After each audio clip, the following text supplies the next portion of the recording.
So did you guys hear the news about Robert the Bruce? Well, a digital likeness of Scotland's greatest king has been revealed, the culmination of a 2-year project by the universities of Glasgow and Liverpool to reconstruct the face of Robert the Bruce. With the BBC saying, and I quote, "Until now, portraits and statues of the victor of Bannockburn have relied on artists' interpretations." And I don't think it's a coincidence that the same lab that brought us the face of Richard III is still striving to bring us images of as many medieval kings as possible. Yes, from the studio that brought you the face of the man reasonably presumed to be the English king and walking, talking, living doll, Richard III, comes the reasonably certain countenance of the King of Scotland and Scottish Premier League supporter Robert I, who bears a slight resemblance to a tougher, meaner Sergeant Fraser from Dad's Army. All these words like reasonably and possibly are thrown in because the BBC further continues with, although they cannot be certain, historians are reasonably confident that this is the skull.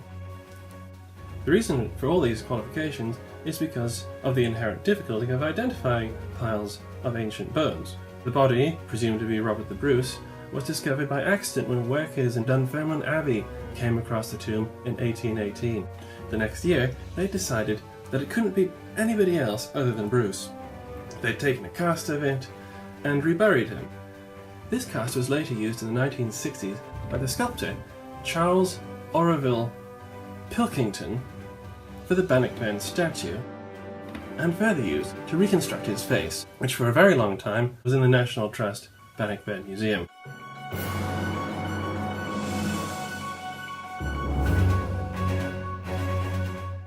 That's right, ladies and gentlemen.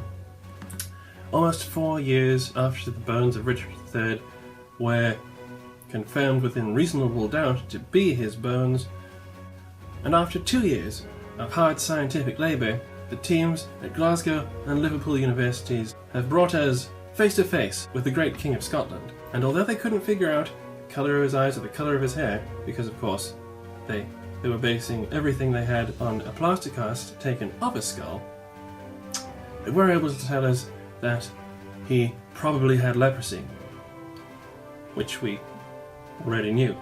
But at the very least, we now have an image of his face, Which we already had as well.